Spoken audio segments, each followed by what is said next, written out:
Hello friends, welcome to rapid fair channel. நாம் இப்போ இந்த வீடியோவில் 6th தமிழ் ஓல்டு புக்கில் செகண்ட் டேர்மில் ஃபஸ்ட்டு யூனிட்டுக்கான உரைநடை பகுதி பார்க்க போகிறோம்.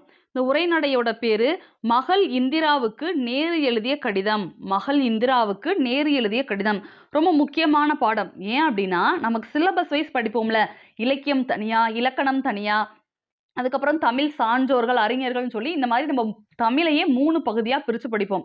எதில்? சிலபஸில்.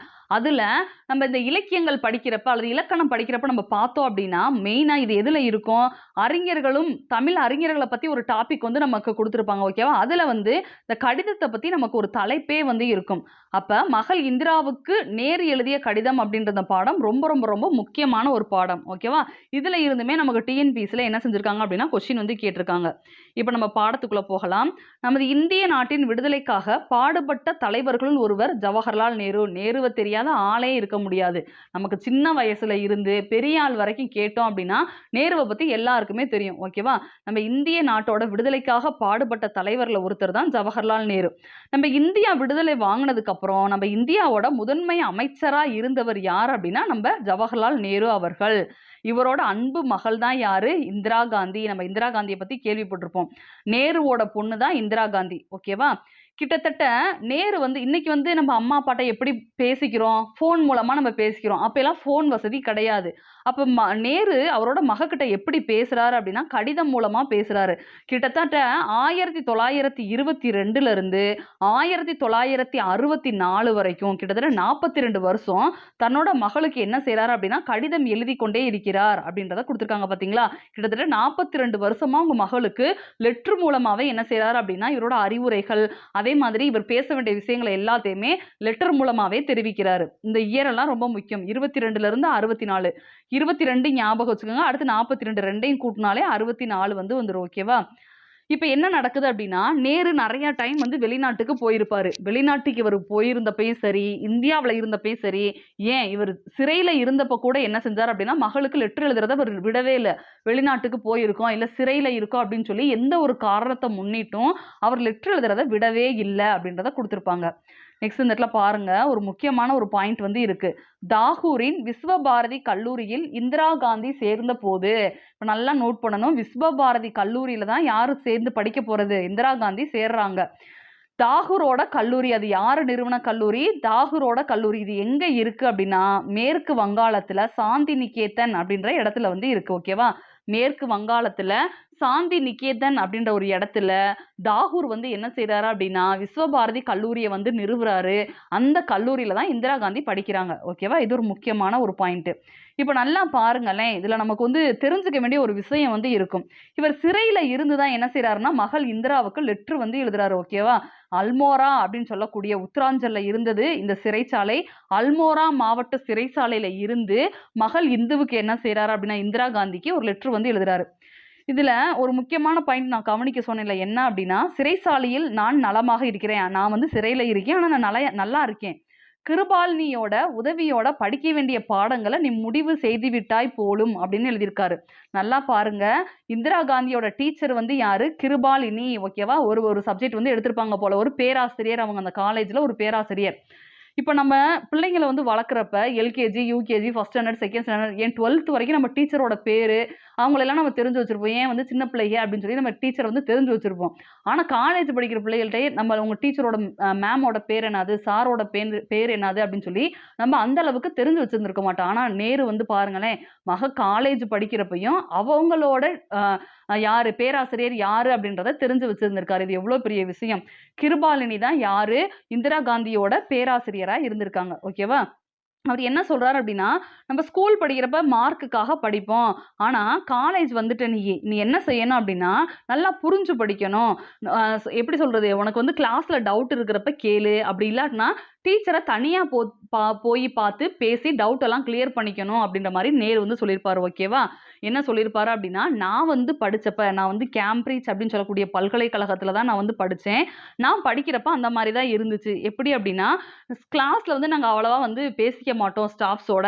ஆனா நான் என்ன பண்ணுவேன், டீச்சரை போய் தனியா பார்த்து நான் பேசி என்னோட டவுட் எல்லாம் கிளியர் பண்ணிக்குவேன். அதே மாதிரி டீச்சருமே தனியா போய் பார்த்து பேசுறப்ப நிறைய விஷயங்களை சொல்லுவாங்க அப்படின்ற மாதிரி நேரு என்ன செய்றாரு, செய்றாரு, இந்திரா காந்திக்கு லெட்டர்ல வந்து சொல்றாரு. நீயும் அதே மாதிரி என்ன செய்யணும், கிளாஸ்ல எவ்வளோதான் பேச முடிஞ்சாலும், முடியாட்டினாலும் நீ தனியா போய் டீச்சர பார்த்து பேசு, உரையாடு அப்படின்றத சொல்றாரு.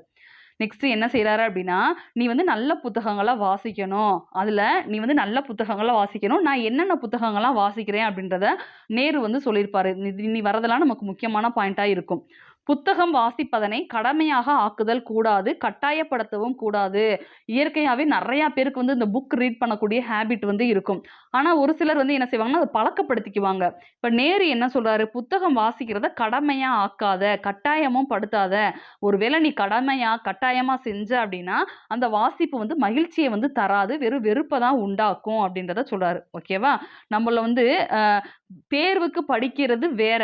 ஜென்ரலா நம்ம நாலேட்ஜுக்கு தேவையான கருத்துக்கள சேகரிக்கிறது, நம்ம படிக்கிறது வேற. ஓகேவா? அதுதான் நேருவும் வந்து மகள் இந்திராவுக்கு சொல்றாரு. இதுல இவருக்கு என்னென்ன புத்தகங்கள்லாம் பிடிச்சிருக்கு, எதெல்லாம் நல்லா இருக்கும் அப்படின்றத மகள்கிட்ட ஷேர் பண்றாரு. ஷேக்ஸ்பியர், மில்டன் முதலியோர் எவ்வளவு அற்புதமான ஆங்கில படைப்பாளிகள். நேருக்கு புத்தகம் வாசிக்கிறது ரொம்ப பிடிக்கும். அவர் என்ன சொல்றாரு, ஷேக்ஸ்பியரோட புக்ஸு, மில்டனோட புக்ஸ் எல்லாம் இங்கிலீஷ்ல இருக்கும். இதெல்லாம் வந்து சூப்பரா இருக்கும். இவங்க 2 பேருமே நல்ல படைப்பாளிகள் அப்படின்றத சொல்லியிருப்பாரு. ஓகேவா? நெக்ஸ்ட் இவரே கேட்கிறாரு. ஒவ்வொருவருக்கும் ஒவ்வொரு விதமான புக்கு பிடிக்கும். சிலருக்கெல்லாம் வந்து எப்படி சொல்றது, நாவலா படிப்பாங்க. சிலர் அறிவுரைகளா படிப்பாங்க. சில சின்ன சின்ன காமிக்ஸ் இந்த மாரி அவங்கவங்களுக்கு பிடிச்ச மாதிரி இதெல்லாம் படிப்பாங்க. உனக்கு எந்த மாதிரி புத்தகம் பிடிக்கும் அப்படின்றத கேட்பாரு. ஓகேவா? நேரு வந்து என்ன செய்றாரு, இந்திரா காந்திட்ட கேட்கிறாரு. ஓகேவா? நெக்ஸ்ட் வந்து பாருங்களேன், அவர் என்னென்னலாம் அட்வைஸ் பண்றாருன்னு. சில புத்தகங்கள பத்தி அவர் வந்து சொல்றாரு. பிளேட்டோவின் புத்தகங்கள் சுவையானவை. பிளாட்டோவோட புத்தகங்கள் எப்படி இருக்கும்? நல்லா சுவையா இருக்கும். சிந்தனைய தூண்டக்கூடியதா இருக்கும். கிரேக்க நாடகங்கள் எல்லாமே நல்லா இருக்கும். ஆர்வமாவும் இருக்கும். இந்த நாடகங்கள் எல்லாம் நம்ம படிக்கிறப்ப எப்படி இருக்கும்? நல்லா இன்ட்ரெஸ்ட்டாவும் இருக்கும். ஷார்ட் அண்ட் ஸ்வீட்டா வந்து இருக்கும் அப்படின்றத சொல்றாரு. சுருக்கமாகவும் இருக்கும். வாசிக்க எளிதாகவும் இருக்கும்.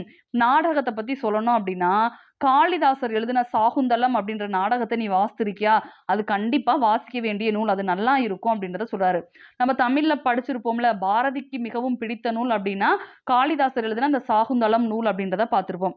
இது எல்லாமே நமக்கு வந்து கேட்பாங்க. பிளாட்டோவோட புத்தகங்கள் சுவையானவை. கிரேக்க நாடகங்கள் ஆர்வத்தை தூண்டக்கூடியவை. கேட்கலாம். நேரு வந்து எந்த புத்தகத்த ஆர்வத்தை தூண்டக்கூடியவை என கூறினார் அப்படின்னு கேட்கலாம். சாகுந்தலம் யாரோட நூலுன்னு கேட்கலாம். அல்லது நேரு எந்த நூல வாசிக்க வேண்டிய நூல் அப்படின்னு சொன்னாருன்னு கேட்கலாம். ஓகேவா? இது எல்லாமே முக்கியமான பாயிண்ட். சென்ற ஆண்டு டால்ஸ்டாயின் போரும் அமைதியும் எனும் நாவலை வாசிக்கப் போவதாக சொன்னாய். வாசித்து விட்டாயா? அப்படின்னு கேட்டிருக்காரு. அதாவது என்ன சொல்றாரு அப்படின்னா, போன வருஷம் உனக்கு எழுதினேன். இப்ப இது எந்த மாசம் எழுதிட்டு இருக்காரு? பிப்ரவரியில வந்து எழுதியிருப்பாரு. முன்னாடி அந்த டேட்ட வந்து பாருங்களேன். பிப்ரவரியில வந்து எழுதியிருப்பாரு. நான் போன தடவ உன்ட்ட பேசினப்ப நீ வந்து டால்ஸ்டாயோட புக்க ரீட் பண்ண போறதா சொன்னியே, அந்த புத்தகத்த வந்து ரீட் பண்ணிட்டியாம்மா? அப்படின்னு சொல்லி என்ன செய்றாரு, நேரா அவரோட மகள் இந்திரா காந்திட்ட கேட்கிறாரு. வாசித்து முடிச்சிட்டியா? உலகத்துல மிகச்சிறந்த நூல்கள்ல அதுவும் ஒண்ணு. போரும் அமைதியும் சொல்லக்கூடிய அந்த நூலும் ஒண்ணு அப்படின்றத சொல்றாரு. காந்திய பத்தி நம்ம படிக்கிறப்ப பார்த்திருப்போம்ல. டால்ஸ்டாயோட புத்தகம், அதுவும் இந்த போரும் அமைதியும்ன்ற புத்தகம் அவருக்கும் பிடிச்ச நூலா வந்து இருந்திருக்கும். ஓகேவா? நெக்ஸ்ட் பாருங்க. பெர்னாட் ஷாவின் பல நூல்களை நீ வாசிக்கவில்லை. அவருடைய நூல்கள் வாசிக்க தகுந்தவை. நேரு யாரோட நூல்கள வாசிக்க தகுந்தவைன்னு சொல்றாரு? பெர்னாட் ஷாவோட நூல்கள வாசிக்க தகுந்தவை அப்படின்னு சொல்றாரு. எனக்கு மிகவும் பிடித்தமானவர் பெர்ட்ரண்ட் ரஸ்ஸல். ஓகேவா? நேருவுக்கு பிடிச்ச எழுத்தாளர் யாராம்? Bertrand Russell அப்படின்றவரு. அவருடைய ஆங்கிலம் அருமையானது. அறிவார்ந்த எழுத்து அவருடையது. அவரோட ஆங்கிலமும் நல்லா இருக்கும். எழுத்துகள் மூலமா அவர் சொல்லக்கூடிய கருத்துகளும் நல்லா இருக்கும் அப்படின்றத சொல்றாரு. யாரு? நேரு வந்து சொல்றாரு. அப்ப நேருவுக்கு பிடித்தமான எழுத்தாளர் அல்லது படைப்பாளி யாருன்னு கேட்டாங்கன்னா யார சொல்லணும்? பெர்ட்ரண்ட் ரஸ்ஸல் அவர்கள். ஓகேவா? ஏன் புத்தகம் வாசிக்க சொல்றாரு அப்படின்னா, நம்மளோட வாழ்க்கை 1000 முகங்கள் கொண்டது. ஓகேவா?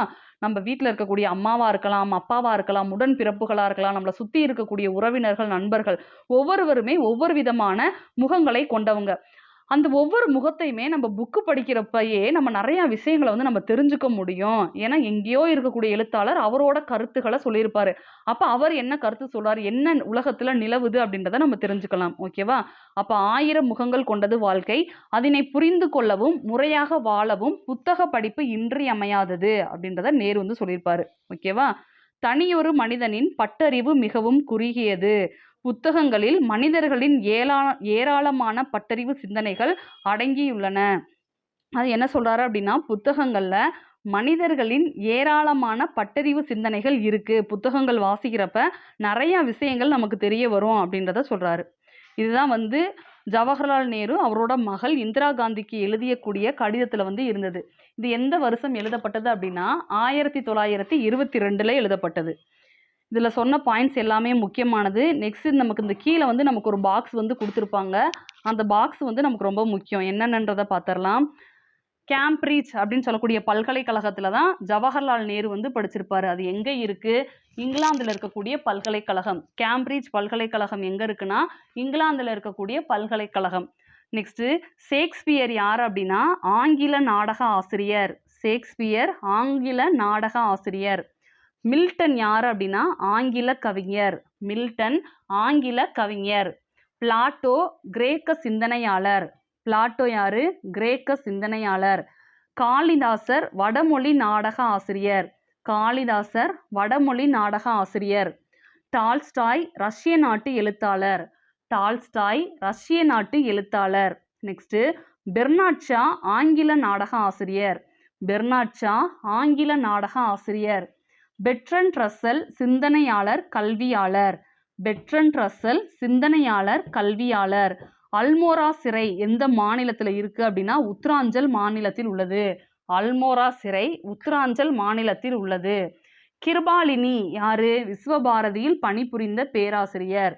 கிருபாலினி விஸ்வபாரதியில் பணிபுரிந்த பேராசிரியர். ஓகேவா? இதோட அந்த பாடம் வந்து நமக்கு வந்து முடிஞ்சிருச்சு. ரொம்ப முக்கியமான பாடம். நேருவுக்கு பிடிச்சவர் யாரு? நேரு வந்து எந்த நூல்களை வாசிக்க வேண்டிய நூல்கள்னு சொன்னாரு, அல்லது உலகத்திலேயே மிகச்சிறந்த நூல்னு எந்த நூலை நேரு சொன்னார் அப்படின்னு சொல்லி எப்படி வேணாலும் கொஸ்டின் வந்து கேட்கலாம். ரொம்ப முக்கியமான பாடம். இதோட இந்த பாடம் வந்து முடியுது. இப்போ பார்த்த இந்த சின்ன பகுதியில இருந்து நான் 2 சிம்பிளான கொஸ்டின் கேட்குறேன். அந்த 2 கொஸ்டினுக்குரிய ஆன்சரையும் இந்த வீடியோக்கு கீழே கமெண்ட்ல வந்து கொடுங்க. ஃபர்ஸ்ட் கொஸ்டின், போரும் அமைதியும் என்ற நூலின் ஆசிரியர் யார்? போரும் அமைதியும் என்ற நூலின் ஆசிரியர் யார்? ரெண்டாவது கொஸ்டின், அல்மோரா சிறை எந்த மாநிலத்தில் உள்ளது? அல்மோரா சிறை எந்த மாநிலத்தில் உள்ளது? இது ரெண்டாவது கொஸ்டின். இந்த 2 கொஸ்டினுக்குரிய ஆன்சரையும் வீடியோக்கு கீழே கமெண்ட்ல வந்து கொடுங்க. இந்த வீடியோ உங்களுக்கு பிடிச்சிருந்தா லைக் பண்ணுங்க, ஷேர் பண்ணுங்க, சப்ஸ்கிரைப் பண்ணுங்க. தேங்க்யூ.